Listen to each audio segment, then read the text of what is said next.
지난주는 우리 선교사님 모셔서 이 말씀 전해주셨고 다시 오늘부터 갈라디아서 5장 말씀 함께 묵상하게 됩니다. 갈라디아서가 총 6장인데 이제 갈라디아서의 결론을 향해 나가고 있어요. 바울은 갈라디아서 결론을 내면서 이렇게 이야기하고 있습니다. 우리가 믿음으로 말미암아 의롭게 되었고, 믿음으로 말미암아 성령을 받았고, 믿음으로 말미암아 하나님의 자녀가 되었으니 이제 우리가 그리스도 안에서 율법에 매여 있지 않고 참 자유하게 되었다라고 하는 거예요. 그럼 이것이 갈라디아서의 핵심이고 또 주제입니다. 우리가 갈라디아서에서 계속해서 배우기를 믿음으로 말미암아 의롭게 된다 그랬어요. 율법의 행위로 말미암지 아니하고 믿음으로 말미암아 우리가 성령을 받고 믿음으로 말미암아 은혜의 길로 나간다. 그것이 갈라디아서의 주제입니다. 그러고 나서 이제 바울은 믿음으로 말미암아 의롭게 된 우리들의 삶이 어떻게 됐는가? 이제 율법에 매여 있지 아니하고 자유하게 됐다고 이야기하고 있어요. 그래서 5장 1절은 이렇게 시작합니다. 5장 1절 말씀 한번 같이 읽어볼게요. 시작. 그리스도께서 우리를 자유롭게 하려고 자유를 주셨으니 그러므로 굳건하게 서서 다시는 종의 멍에를 매지 말라. 그리스도께서 우리를 자유롭게 하려고 우리에게 자유를 주셨으니 이제 우리가 믿음 안에서 굳건히 서야 할 것이며, 두 번째는 다시는 종의 멍에를 매지 말아야 됩니다. 이렇게 이야기하고 있는 거예요. 이 5장 1절의 말씀이 5장 전체를 이끌어가고 있는 말씀이다. 그래서 리드문이라 그렇게 이야기하고 있어요. 그리스도께서 십자가에 달려 죽으심으로 말미암아 우리를 율법에서부터 자유하게 하셨습니다. 그러므로 우리는 믿음에 굳게 서 있어야 되는 거예요. 뿐만 아니라 다시는 율법의 멍에, 종의 멍에를 매지 않아야 된다라고 하는 것입니다. 이 두 가지가 오늘 1절에서 이야기하는 중요한 말씀일 것입니다. 먼저 바울은 이렇게 이야기합니다. 그리스도께서 우리를 자유롭게 하려고 자유를 주셨다라고 하는 거예요. 그리고 우리가 믿음 위에, 특히 자유 위에 굳건히 서야 된다라고 하는 겁니다. 사실 이 말씀에 한 가지 빠져 있는 단어가 있어요. 이 말씀은 이렇게 이야기하는 것이 맞습니다. 그리스도께서 우리를 자유롭게 하려고 자신을 희생하여 우리에게 자유를 주셨다는 말씀이에요. 즉 그리스도께서 우리에게 원하시는 것은 우리가 율법에 매여 있는 종이 되는 것이 아니라 우리를 율법으로부터 자유롭게 하시기 원했다는 겁니다. 그래서 우리에게 자기 자신을 희생하여서 우리에게 자유를 주신 거예요. 이제 우리는 종으로 매여 있지 않습니다. 율법에 매여 있지 않고 율법에 대해서 자유로운 자유자가 되었다라고 하는 겁니다. 우리는 굳건히 서 있어야 된다라고 하는 거예요. 우리가 자유롭게 된 것은 매우 큰 대가를 치른 것입니다. 우리가 받은 은혜가 거저받은 은혜라고 말하지만 그건 우리의 입장이겠죠. 우리의 행위와 우리의 수고로 우리가 은혜 받은 것이 아니고 자유롭게 된 것이 아니기 때문에 우리는 거저 은혜를 받았다고 말하지만 하나님의 입장에서 본다면 매우 큰 대가를 치름으로 말미암아 우리가 자유롭게 된 거예요. 은혜를 받은 거예요. 자기의 아들을 희생하는 것으로 말미암아 그리스도께서 자기 자신을 주심으로 말미암아 우리가 자유롭게 된 것이죠. 그렇기 때문에 우리는 이 자유를 소중하게 여길 뿐만 아니라 이 자유 위에 굳건히 서야 되는 겁니다. 이게 갈라디아서의 결론과도 같은 말씀인 거예요. 믿음으로 말미암아 의롭게 된 거예요. 이제 율법에 매여 있지 아니하고 율법으로부터 자유롭게 되었으니 이 자유자의 삶으로서 굳건히 서 있으십시오. 이렇게 이야기하고 있는 것 아니겠습니까? 좀 오늘도 우리 빛지교회 식구들이요, 은혜 가운데 자유롭게 됐다는 것을 기억하시면서 여러분이 자유 위에 굳건히 서서 흔들리지 않는 분들 되시길 주의 이름으로 축복합니다. 그리고 두 번째 이렇게 말합니다. 그리고 다시는 종의 멍에를 매지 마세요. 예수님께서 자기 자신을 희생하는 것으로 말미암아 우리를 자유롭게 하셨으니 이제 우리가 다시는 종의 멍에, 율법의 멍에를 매서 안 됩니다. 이야기하고 있는 것 아니겠습니까? 여기서 눈여겨봐야 될 단어가 다시는 이란 단어일 것입니다. 왜 바울은 다시는 멍에를 매지 말라 이렇게 이야기했을까요? 이는 이미 전적이 있기 때문인 것입니다. 하나님의 은혜를 입고서도 다시 율법주의자들에 의해서, 할례주의자들에 의해서 그들의 믿음이 흔들렸던 전적이 있기 때문에 바울은 단호하게 이야기합니다. 과거에 여러분이 믿음이 있었지만 흔들렸습니다. 과거에 여러분이 믿음 가운데 자유를 얻었지만 율법주의자들에게, 할례주의자들에게 흔들렸기 때문에 이제는 다시는 흔들리지 말고 굳건히 서 있어야 됩니다. 다시는 뒤로 물러서지 말아야 됩니다. 이야기하려고 다시는 이란 단어를 덧붙이게 된 것 아니겠습니까? 사랑하는 빛의 교회 성도 여러분, 우리가 믿음을 갖고서도 의심하고 믿음을 갖고서도 요동치고 믿음을 갖고도 쓰러진 적이 얼마나 많습니까? 그렇기 때문에 바로 이야기합니다. 다시는 이제 그리스도께서 자기를 희생하심으로 말미암아 우리를 율법에서부터 자유하게 하셨고 우리에게 참된 은혜를 베풀어 주었으니 다시는 넘어지지 마시고 다시는 뒤로 가지 마시고 다시는 흔들리지 않은 사람이 되어야 됩니다. 이렇게 이야기하고 있는 거예요. 여러분 축복합니다. 우리 빛의 교회 식구들이여 다시는 종의 멍에를 매지 마시고 율법의 멍에를 매지 마시고 하나님이 베푸신 이 은혜에 따라서 그리스도께서 자신을 희생하심으로 말미암아 주어진 이 자유를 붙들고 하나님이 자유를 누리시고 그 자유 가운데 앞으로 나아가시는 분들 되시기를 주님의 이름으로 축복합니다. 그럼 이제 그리스도께서 자신을 희생하심으로 말미암아 우리에게 자유가 주어졌으니 이제 우리는 이 자유를 가지고 어떠한 삶을 살아가야 될까? 이게 갈라디아서 5장의 주제예요.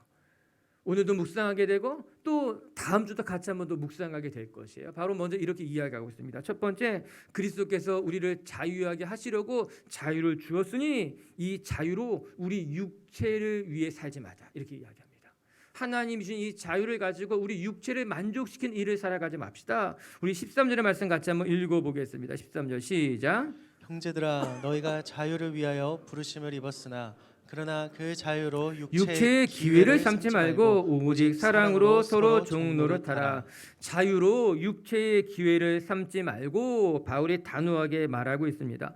하나님께서 우리에게 준 이 자유는 그리스도께서 십자가를 지심으로 말미암아 우리가 얻게 된 매우 소중한 은혜요, 소중한 자유인 것입니다. 갈라디아서에서 꾸준하게 말씀하고 있는 것이 율법의 행위로 말미암아 의롭게 된 것이 아니라는 거죠.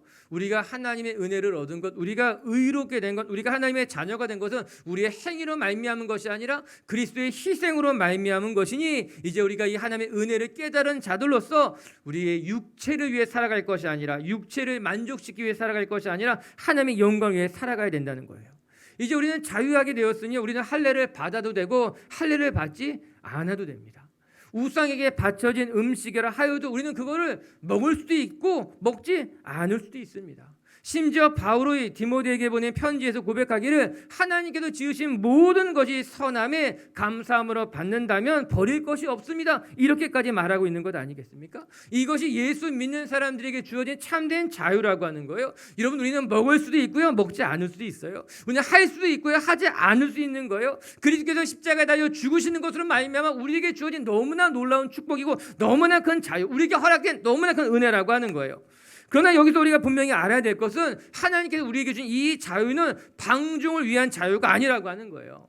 내게 자유가 주어졌지만 이 자유로 말미암아 내가 마음껏 하고 싶은 대로 모든 것을 할 수 있다. 무엇인지 해야겠다는 자유가 아니라고 하는 거예요. 바울이 무엇이라고 말합니까? 내가 모든 것이 가하나 모든 것이 덕을 세우는 것이 아니니, 모든 것이 가하나 모든 것이 유익한 것이 아니니 나는 모든 것을 행하지 아니하고 덕이 되는 것을 행하고 유익한 것을 행하고 하나님이 기뻐하신 것을 행하며 살겠습니다 고백하고 있는 것 아니겠습니까?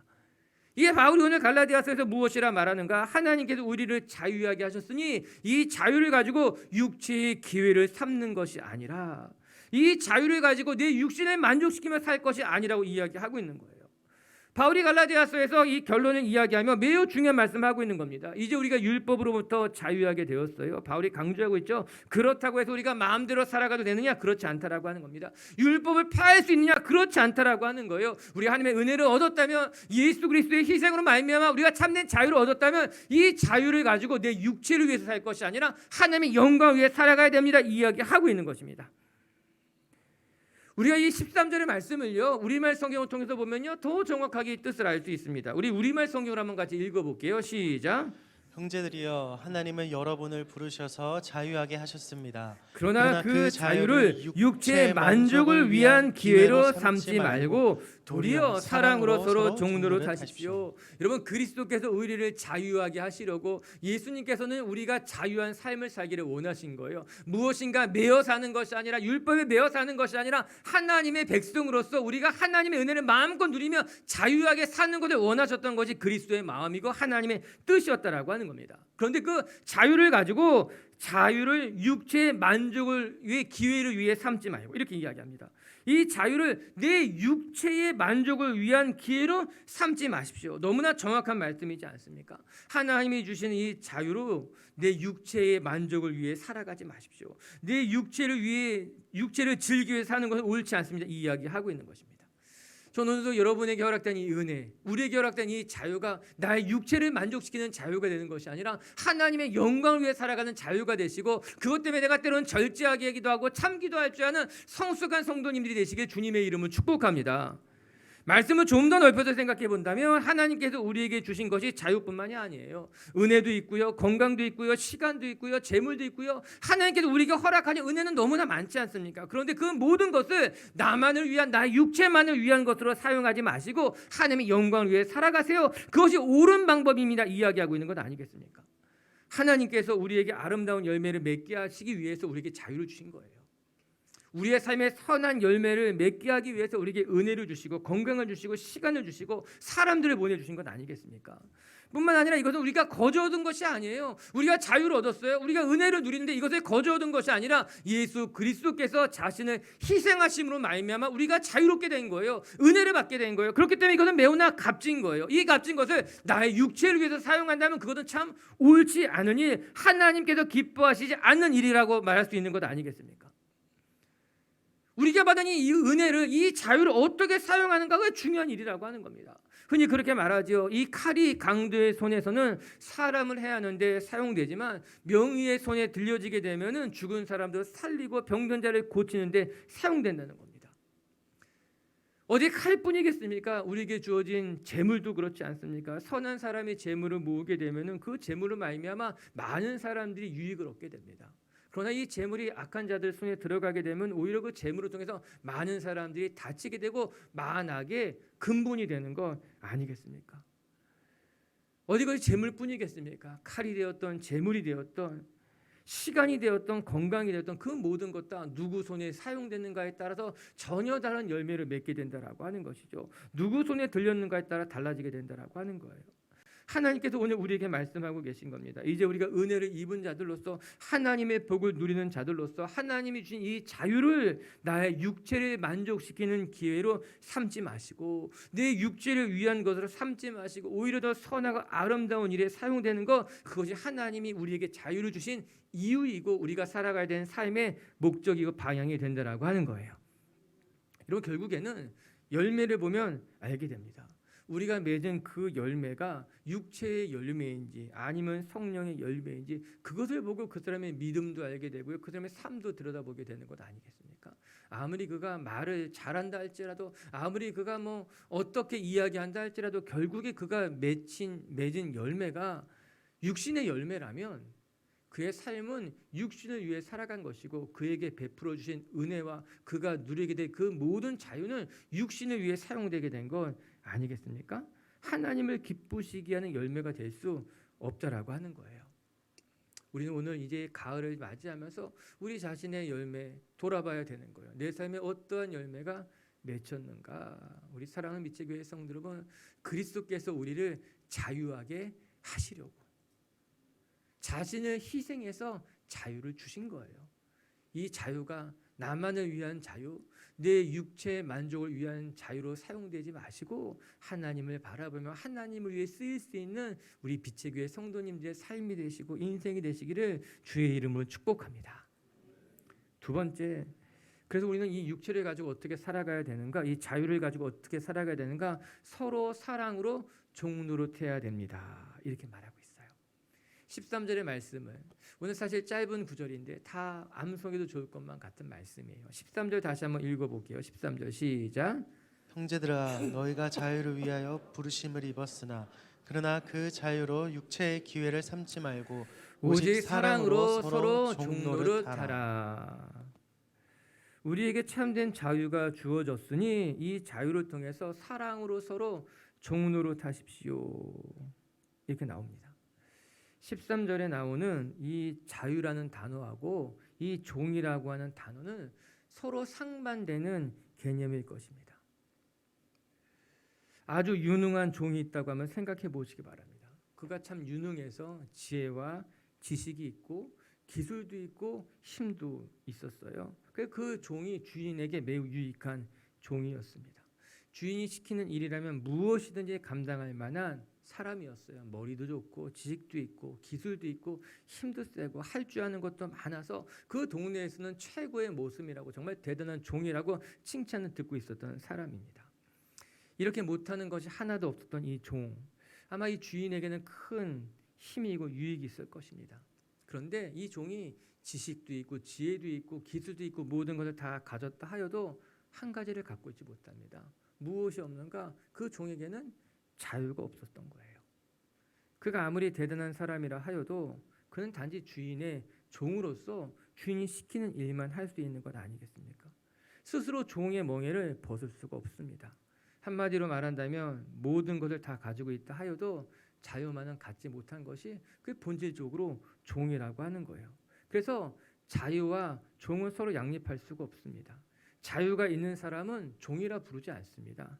그리고 종은 모든 것을 다 가졌다 해도 자유는 가질 수가 없는 거예요. 근데 오늘 바울은 이 두 가지의 개념을 한데 묶어서 그리스도인이 어떻게 살아가야 될지를 너무나 잘 설명해 주고 있습니다. 우리에게 자유를 주었으니 이 자유를 가지고 오히려 다른 사람들을 섬기고 돕는 사랑의 종노릇을 하는 것이 성숙한 성도의 모습입니다. 이거 너무나 대단한 표현이지 않습니까? 너무나 멋진 표현이지 않습니까? 이는 바울이 사용하는 역설의 논리 중에 하나일 것입니다. 역설이라고 하는 것, 파라독스라고 하는 건 예수님이 많이 사용하셨죠. 예수님의 강론을 들어보게 되면은 마음이 가난한 자는 복이 있나니 천국이 저희 것이다. 마음이 가난한데 무슨 복이 있습니까? 그런데 마음이 가난한 자가 복이 있다고 말씀하십니다. 이게 역설인 거예요. 또한 예수님 그렇게 말씀하셨죠. 누구든지 자기를 낮추면 높아질 것이요, 자기를 스스로 높이면 낮아질 것이라고 하는 거예요. 자기를 낮추는데 어떻게 높아집니까? 자기를 마음껏 높였는데 결국은 낮아진다는 거예요. 이건 역시 역설이죠. 역설을 통해서 예수님께서 하나님의 나라가 어떠한 것이니 너무나 잘 설명해 주고 있는 것 아니겠습니까? 이게 다 역설의 논리, 파라독스라고 하는 거예요. 바울이 아마 예수님의 말씀을 듣고 바울도 배운 것 같아요. 바울이 무엇이라 말합니까? 우리가 사랑의 빛 외에는 아무런 빛도 지지 말자고 이야기했습니다. 여러분, 빚이라고 하는 거 지면 안 되는 거잖아요. 신앙인들이 빚지고 살아가면 좋지 않겠지요. 다른 사람에게 신세지며 살아가지 않는 것입니다. 저도 다른 사람들에게 신세지고 싶은 마음 별로 없는 사람이에요. 내가 왜 다른 사람에게 신세지며 살아가? 그냥 내게 주어진 만큼만 하며 살아가야지. 빚지며 살아가지 말자. 그런데 바울이 놀랍게 이야기합니다. 우리 예수 믿는 사람들이 빚지면 안 된다는 거예요. 그런데 놀랍게도 한 가지, 사랑의 빚은 서로 지면서 살아가자라고 하는 겁니다. 재미있는 논리지요. 그러나 그 뜻이 너무나 분명해집니다. 우리 예수 믿는 사람들이 서로 빚지면 안 되지만, 그러나 서로 사랑한다는 것은요, 서로 빚을 지며 살아가는 거라고 하는 거예요. 서로 사랑한다라고 하는 것은요, 상대방을 섬기면서 서로 빚을 지면서 내가 너에게 사랑의 빚을 졌으니 나도 이 사랑을 갚으며 살아가겠다. 내가 너에게 사랑을 받았으니 내가 내 뜻도 아니게 빚을 지게 되었으니 나도 너를 섬기며 나도 너를 사랑하면서 살아가겠다. 그렇게 이야기하고 있는 건 아니겠습니까? 이거 너무나 재미있는 역설이죠. 뿐만 아니라 오늘 본문의 바울은 자유와 종이라고 하는 이 상반되는 개념을 가지고 성도들의 삶이 어떠해야 되는지 분명하게 이야기합니다. 종에게는 자유가 없습니다. 자유를 가진 사람은 종이라고 말하지 않습니다. 그런데 바울은 흥미롭게도 이 두 가지를 섞었잖아요. 우리가 자유로운 사람이 되었는데, 예수 그리스도의 희생으로 말미암아 우리가 참 자유를 얻게 되었는데, 이 자유를 가지고 우리는 사랑으로 서로 종노릇하면서 살아가는 것, 이것이 성도들의 모습이라고 하는 것입니다. 얼핏 보기에는 자유와 종노릇하는 것이 서로 모순되는 것처럼 보이지만 전혀 모순되지 않습니다. 내가 자유로운 사람인데 내가 왜 종노릇해야 되느냐? 종노릇하는데 내가 자유로운 사람이라고 말할 수 있느냐? 모순되는 것 같지만 모순되지 않습니다. 오히려 더 잘 어울리게 됩니다. 예수 믿는 사람들에게는 참 자유가 있는데요, 놀랍게도 우리는 이 자유를 가지고요, 사랑으로 종노릇하며 살아간다는 거예요. 내가 섬길 수도 있고요, 안 섬길 수도 있어요. 내가 헌신할 수도 있고요, 헌신 안 할 수도 있는 자유가 나에게있지만, 이 자유를 가지고 내 몸을 위해 살아가는 것이 아니라 난 이 자유를 가지고요, 다른 사람에게 종로로 다른 사람을 섬기며 살아가겠다라고 하는 거예요. 우리는 헌신할 수도 있어요, 헌신 안 할 수도 있어요. 우리가 사랑할 수도 있어요, 사랑 안 할 수도 있어요. 우리에게는 자유가 있으니까. 그런데 이 자유를 가지고 내 마음대로 살아가는 것이 아니라 이 자유를 가지고 다른 사람을 섬기고 이 자유를 가지고 사랑으로 종노릇하며 살아가는 것이 내 삶의 기쁨이고 하나님이 내게 원하시는 삶이고 참된 자유하는 사람의 모습이라고 이야기하고 있는 것 아니겠습니까? 너무나 멋진 말이에요. 너무나 멋진 표현이라고 하는 거예요. 전 우리 비치교회 식구들이요, 정말 마음껏 자유롭게 살아갈 수 있게 되길 바라고요. 그 자유를 가지고 육신의 기회를 삼는 것이 아니라 그 자유를 가지고 사랑으로 서로 종노릇하면서 내가 더 섬길게, 내가 당신의 종처럼 살아갈게, 내가 당신을 사랑할 거야 고백할 수 있는 하나님의 사람들 되시길 주님의 이름으로 축복합니다.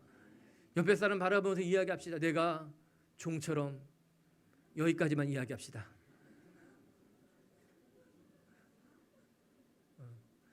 내가 종처럼이 아니에요. 내가 종처럼. 오늘 말씀을 묵상하면서 우리가 기억해야 될 것은 이 자유라고 하는 것은요, 절제된 자유라는 사실이에요. 참 자유는 절제된 자유예요.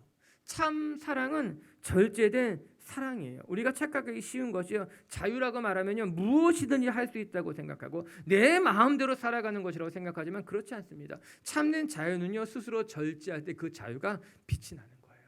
참된 사랑이라고 하는 것은요, 스스로 절제할 때 비로소 빛이 나게 되어 있다라고 하는 겁니다. 이게 바로 이렇게 고백합니다. 14절 말씀도 한번 읽어볼게요. 14절 시작. 온 율법은 내 이웃 사랑하기를 내 자신같이 하라 하신 한 말씀에서 이루어졌나니, 온 율법은 내 이웃을 사랑하라고 하는 이 말씀에 모든 것이 다 이루어진다. 이 구절은 율법이 소중하다고 끊임없이 주장하는 사람들에게 바울이 하는 이야기일 거예요. 바울은 계속해서 우리가 율법의 행위로 말미암아 구원받는 것이 아니라 믿음으로 말미암아 구원받는다고 이야기했습니다. 끊임없이 이야기했지만 그럼에도 불구하고 갈라디아 교회 안에는 여전히 율법주의자들, 할례주의자들, 율법이 소중하다고 생각하는 사람들이 있었던 거예요. 그들에게 바로 이야기합니다. 내가 율법을 폐하는 사람들이 아닙니다. 내가 율법을 폐하고자 말하는 것이 아닙니다. 나는 오히려 이 율법을 어떻게 완성해 가는가를 말하는 것입니다. 그러면서 이야기합니다. 율법의 완성이 어디에 있는가? 율법의 가장 큰 계명이 무엇인가? 그건 우리가 서로 사랑하는 것으로 말미암아 율법이 완성된다라고 하는 것이죠. 마태복음을 보아도 예수님께서 이렇게 말씀하셨어요. 한 율법사가 예수님을 찾아와서 질문했습니다. 성경 그가 율법사라고 분명히 말합니다. 바리새인도 아니고 서기관도 아니고 율법사라는 거예요. 율법사는요, 율법을 공부하고 율법을 사람들에게 가르치는 일을 했던 사람이죠. 누구보다도 율법에 대해서 탁월하게 알고 있는 사람들이 율법사였는데, 그 율법사가 예수님에게 찾아와서 예수님을 넘어뜨리기 위해서 질문을 던집니다. 예수님, 율법 중에 가장 큰 계명이 무엇입니까? 가장 큰 율법이 무엇입니까? 이때 예수님께서 어떻게 대답하셨을까? 마태복음 22장 37절부터 39절 말씀 한번 읽어볼게요. 시작. 예수께서 이르시되 내 마음을 다하고 목숨을 다하고 뜻을 다하여 주 너의 하나님을 사랑하라 하셨으니 이것이 크고 첫째 되는 계명이요 둘째도 그와 같으니 내 이웃을 내 자신같이 사랑하라 하셨으니.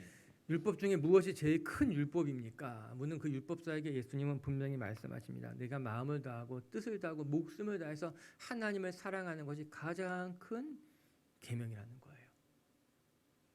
무엇을 하고 무엇을 하지 말고 무엇을 먹고 무엇을 먹지 말고 그것보다 더 큰 계명은 내가 마음을 다하고 뜻을 다하고 정성을 다해서 내 하나님을 사랑하는 것이 가장 큰 계명이고, 그리고 둘째도 그러할지니. 그래서 둘째라고 말한다고 해서 첫 번째와 두 번째가 순서가 있는 것, 우열이 있는 것 말하는 것이 아닙니다. 둘째도 그러하니 첫 번째와 두 번째가 같다는 거예요. 첫 번째는 하나님을 마음 다해서 사랑하는 것이고, 그와 동시에 또 한 가지 내 이웃을 내 자신과 같이 사랑하는 것, 그것이 가장 큰 율법이고 가장 큰 계명이라고 예수님께서 분명하게 말씀하고 있는 것 아니겠습니까? 사람들은 생각하게 됩니다. 할례를 받느냐 받지 않느냐, 어떤 음식을 먹느냐 먹지 않느냐, 이런 율법들이 정말 우리에게 중요한 것이고 하나님의 자녀가 되는 기준이라고 말하지만, 오늘 예수님께서 이야기하시길 가장 큰 계명, 가장 큰 율법을 하나님을 사랑하는 것이고 내 이웃을 내 몸과 같이 사랑하는 것이 가장 큰 계명, 가장 큰 율법이라 이렇게 이야기하고 있는 건 아니겠습니까? 우리 읽지 않았지만요, 40절 읽어보게 되면 이렇게 나와요. 이것이 선지자의 강령이고 모든 율법의 계시라고 이야기하고 있는 거예요. 이 율법이 우리가 하나님을 목숨 다해 사랑하는 것, 내 이웃을 마음 다해 사랑하는 것이 결국은 모든 율법의 완성이고 선지자의 가르침이라 이야기하고 있는 것 아니겠습니까? 오늘 본문으로 다시 되돌아와서 생각해 본다면, 우리에게 참된 자유를 주신 이유는 우리가 세상에서 마음껏 방종하며 떠들며 시끄럽게 내 뜻대로 살아가기 위해서 우리에게 자유를 주신 것이 아니라, 그 사랑을 가지고 그 자유를 가지고 사랑으로 서로 종노릇하게 하기 위해서 우리에게 참된 자유를 주셨다는 겁니다.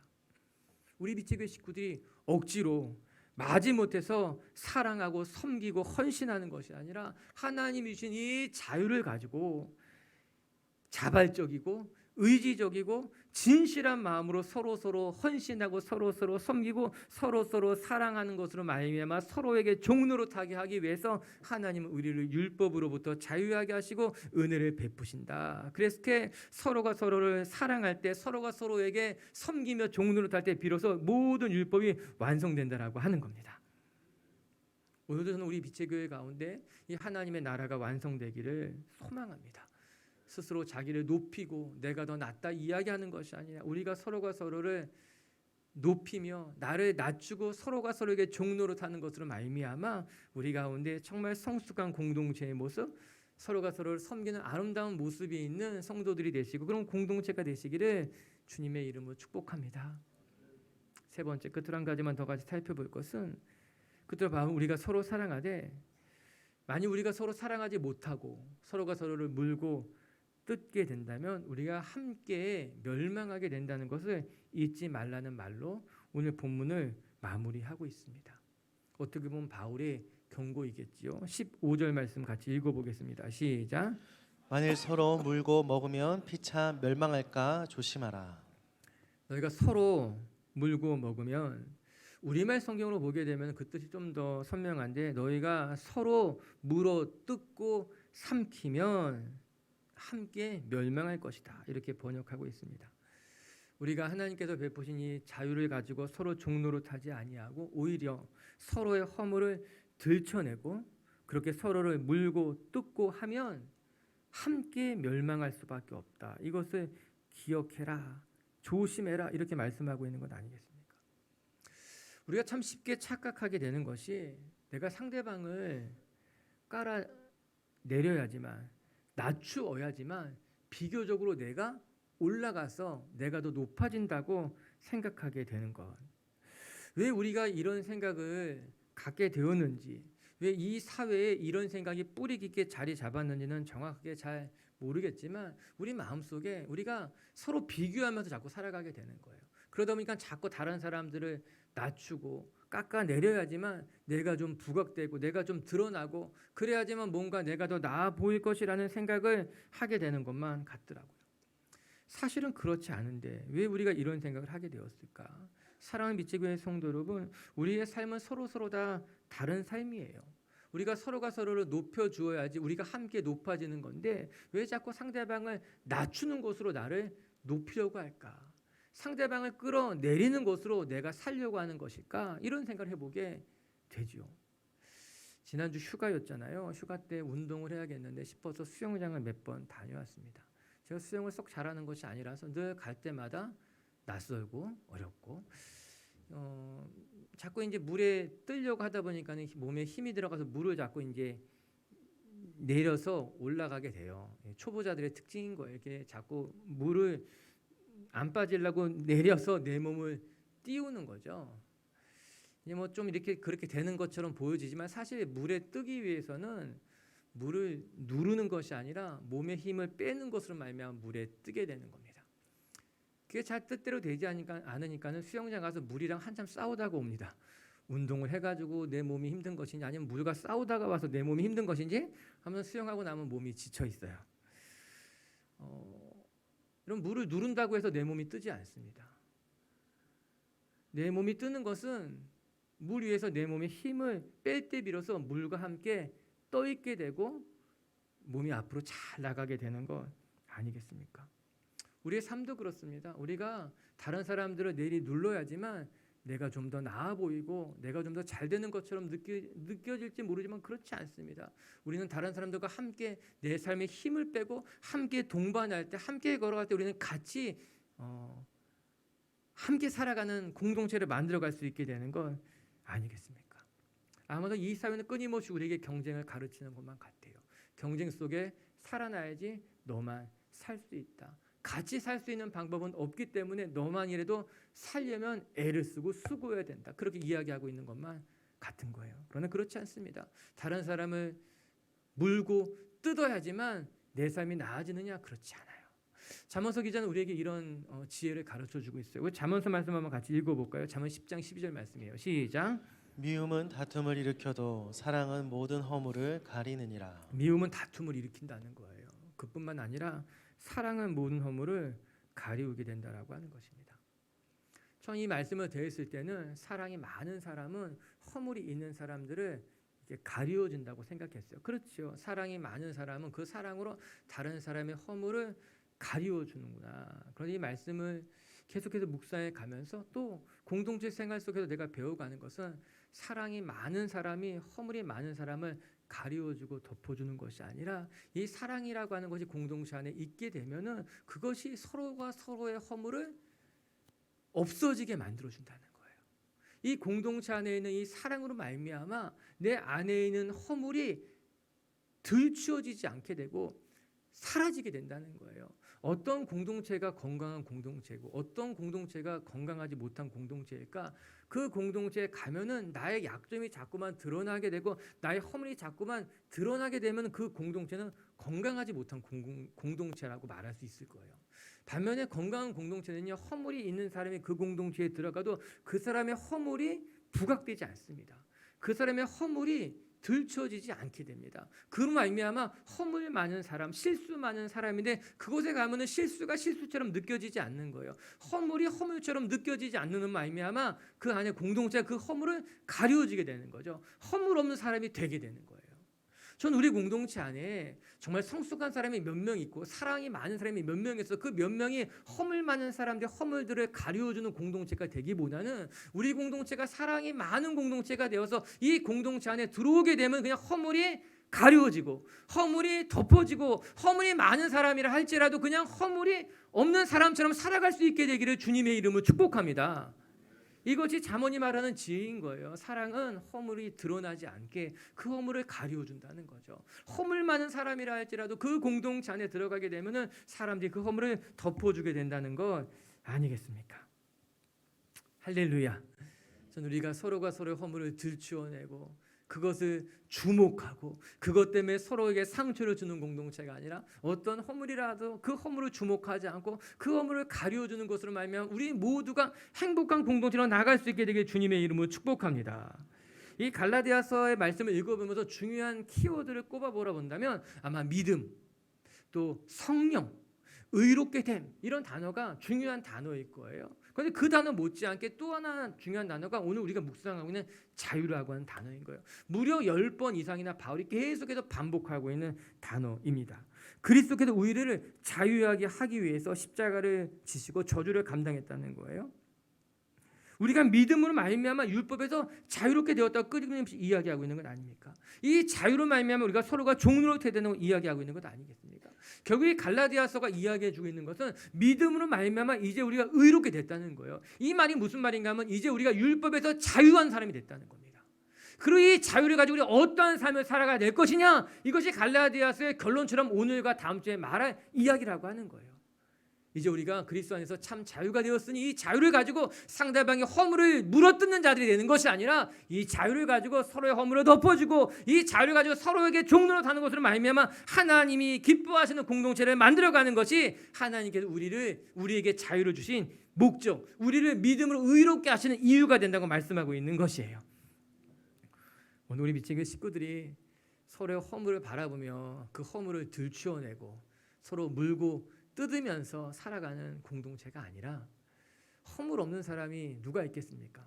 누구나 다 조금씩은 허물이 있고 상처가 있고 지난 과거에 또 아픈 기억들이 있고 그것들을 서로가 덮어주고 품어주고 감싸주는 것을 말미암아 내 허물은 여러분이 덮어주시고 여러분의 허물은 제가 덮어주고 우리가 서로가 서로에게 힘이 되는 공동체가 되시기를 주님의 이름으로 축복합니다.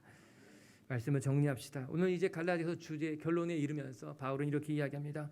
그리스도께서 우리를 자유롭게 하시려고 자유를 주셨으니, 사실 그 사이에 빠져 있는 말씀이 그리스도께서 우리를 자유하게 하시려고 자기를 희생해서 우리에게 자유를 주셨다는 거예요. 우리가 얻게 되는 이 자유는 너무나 소중하고 너무나 값진 거예요. 그렇기 때문에 우리 미치교회 식구들이 하나님이 주신 이 자유 안에 견고하게 서서 다시는 율법의 멍에 종의 멍에를 매지 않은 성도님들 되시기를 주님의 이름으로 축복합니다. 그럼 이 자유를 가지고 우리가 어떠한 삶을 살아가야 되느냐? 첫 번째, 하나님이 주신 이 자유를 우리 육체를 만족시키는 기회로 삼지 말아야 된다는 거예요. 오늘도 하나님이 주신 이 자유를 가지고 방종하며 내 멋대로 살아가는 것이 자유다 생각하는 어리석은 자가 되지 마시고, 참된 자유는 절제하는 데 빛이 나는 거예요. 무엇이든지 할 수 있는 사람은 참는 걸 못하는 거예요. 우리 비치그 식구들이 하나님이 주신 자유를 가지고 육신을 위해 살지 마시고 하나님의 영광 위에 살아갈 줄 아는 성도님들 되시길 주님의 이름으로 축복합니다. 두 번째, 바울은 이 하나님이 주신 자유를 가지고 사랑으로 서로 종노릇하자고 이야기하고 있습니다. 자유와 종노릇하는 것은 서로 모순되는 것 같지만 모순되지 않습니다. 진짜 성숙한 사람은 이 자유를 가지고 서로가 서로에게 종노릇하는 거예요. 여러분, 우리는 먹을 수도 있고 먹지 않을 수도 있습니다. 헌신할 수도 있고 헌신 않을 수도 있습니다. 그러나 하나님이 기뻐하시는 삶은 우리가 이 주신 이 자유를 가지고 정말 서로가 서로에게 종노릇하면서 서로가 서로를 섬길 때 거기에 참된 자유가 빛이 나는 것 아니겠습니까? 그렇게 살아가는 성도님들 되시길 주의 이름으로 축복합니다. 세 번째, 바울은 이야기합니다. 우리가 서로가 서로를 물고 뜯고 삼킨다면, 하나님이 주신 이 자유를 가지고 서로의 허물을 들춰내고 물고 뜯는다면 우리 함께 멸망할 것입니다. 우리 서로가 서로를 품어주며 살아갑시다 이야기하고 있어요. 그렇게 살아가는 빛의 교회 성도님들 되시기를 주의 이름으로 축복합니다.